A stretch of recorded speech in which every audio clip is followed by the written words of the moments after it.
Hello ನಮಸ್ಕಾರ ಎಲ್ರಿಗೂ. ನಾನಿವತ್ತು ನಿಮಗೆ ಒಂದು ಟಿಪ್ಸ್ ಹೇಳ್ತಾ ಇದ್ದೀನಿ. ಬೆಳ್ಳಿ ಸಾಮಗ್ರಿಗಳನ್ನು ಪೂಜೆದೆಲ್ಲ ಯಾವ ರೀತಿ ವಾಶ್ ಮಾಡಬೇಕು ಅನ್ನೋದನ್ನು ತುಂಬ ಈಸಿಯಾಗಿ ಒಂದು 10 to 20 ರುಪೀಸಲ್ಲಿ ಮುಗ್ದೋಗುತ್ತೆ. ನಾನಿಲ್ಲಿ ಕೋಲ್ಗೇಟ್ ಪೇಸ್ಟ್ ತೊಗೊಂಡಿದ್ದೀನಿ. ಪೇಸ್ಟ್ ಆದರೂ ಸರಿ ಅಥವಾ ಪೌಡ್ರ್ ಆದರೂ ಸರಿ. ತೊಗೊಂಡು ಇದನ್ನು ಒಂದು ಪ್ಲೇಟ್ ಮೇಲೆ ಹಾಕ್ಕೊಂಡು ನೋಡಿ, ಹೊಸ ಬ್ರಷ್ ತೊಗೊಂಡಿದ್ದೀನಿ, ಒಂದು ಬೇಬಿ ಬ್ರಷು.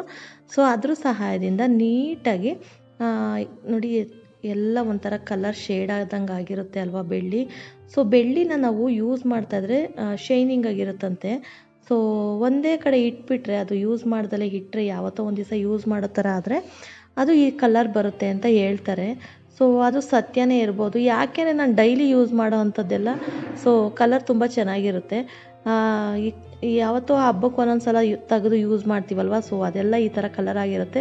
ಅದಕ್ಕೋಸ್ಕರ ಬೇಗನೆ ನೀಟಾಗಿ ಪಳಪಳ ಅಂತ ವಾಶ್ ಮಾಡ್ಬೋದು, ಅದು ಕಡಿಮೆ ಸಮಯದಲ್ಲಿ ಕಡಿಮೆ ದುಡ್ಡಲ್ಲಿ.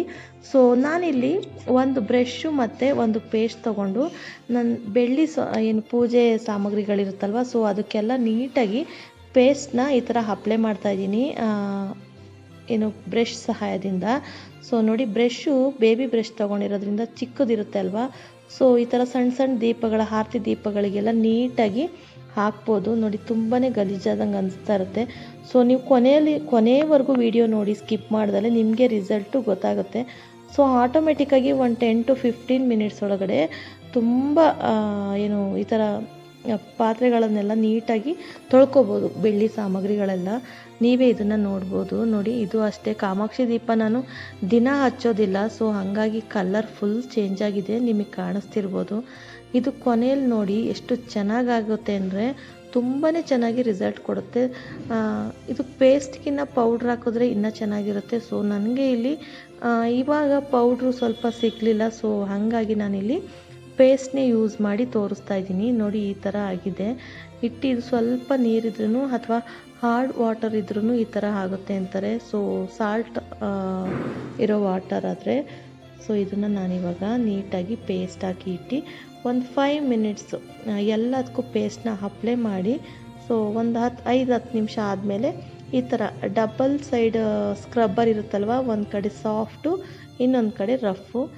ರಫ್ ನಾವು ಯೂಸ್ ಮಾಡೋದು ತುಂಬ ಕಡಿಮೆ. ಈ ಥರದಕ್ಕೆಲ್ಲ ಸಾಫ್ಟ್ ಏನಿರುತ್ತಲ್ವ, ಆ ಸೈಡು ಈ ಥರ ನೋಡಿ, ತುಂಬ ಹದ್ಮದೆಲ್ಲ ಏನು ಬೇಡ, ಈ ಥರ ಹಿಡ್ಕೊಂಡು ಟೈಟಾಗಿ ನಾವು ಈ ಥರ ಏನು ಸಾಫ್ಟಾಗಿರೋ ಕಡೆ ತಿಕ್ಕೋದ್ರಿಂದ ನೀಟಾಗುತ್ತೆ. ಜಾಸ್ತಿ ಏನಾದ್ರು ಕರೆ ಇದೆ ಅಂದರೆ ರಫ್ ಇರುತ್ತಲ್ವ, ಆ ಸೈಡು ನೀವು ನೀಟಾಗಿ ಉಜ್ಕೋಬೋದು. ನೋಡಿ, ಈ ಥರ ಸ್ವಲ್ಪ ಪ್ರೆಸ್ ಮಾಡಿ ಉಜ್ಜಿದ್ರೆ ನೀಟಾಗಿ ಕ್ಲೀನ್ ಆಗುತ್ತೆ. ನೀವು ಕೊನೆಯಲ್ಲಿ ನೋಡಿ, ಎಲ್ಲ ಅಷ್ಟೇ ತುಂಬ ಚೆನ್ನಾಗಿ ಕ್ಲೀನ್ ಆಗುತ್ತೆ.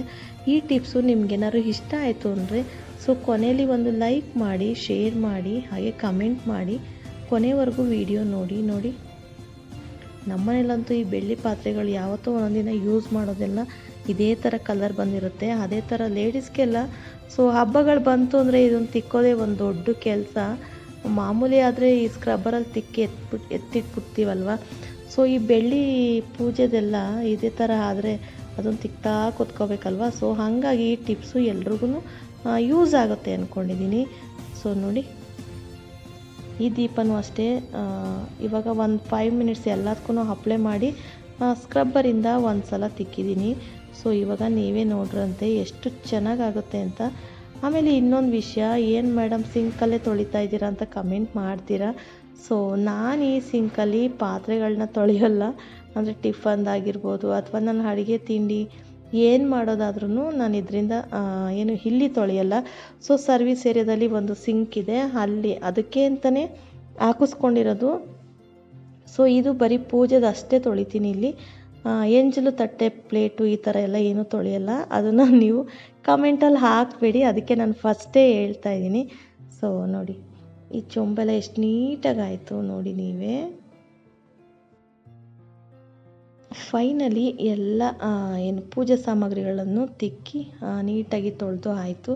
ಇವಾಗ ನೀವೇ ನೋಡಿ ಎಷ್ಟು ಚೆನ್ನಾಗಿದೆ, ಪಳಪಳ ಅಂತ ಇದೆ. ನಿಮಗೂ ಇಷ್ಟ ಆದರೆ ಈ ಟಿಪ್ಸು ಫಾಲೋ ಮಾಡಿ, ಹಾಗೆ ಇಷ್ಟ ಆದರೆ ಲೈಕ್ ಮಾಡಿ, ಶೇರ್ ಮಾಡಿ, ಕಮೆಂಟ್ ಮಾಡಿ. ಇನ್ನು ಸಬ್ಸ್ಕ್ರೈಬ್ ಮಾಡ್ದಲೇ ನೀವು ನನ್ನ ಚಾನಲ್ನ ನೋಡ್ತಾ ಇದ್ದೀರಾ ಅಂದರೆ ಪ್ಲೀಸ್ ಹೋಗಿ ಸಬ್ಸ್ಕ್ರೈಬ್ ಮಾಡಿ. ಇವತ್ತಿನ ವಿಡಿಯೋ ಇಲ್ಲಿಗೆ ಎಂಡ್ ಮಾಡ್ತಾಯಿದ್ದೀನಿ. Thank you for watching. Bye.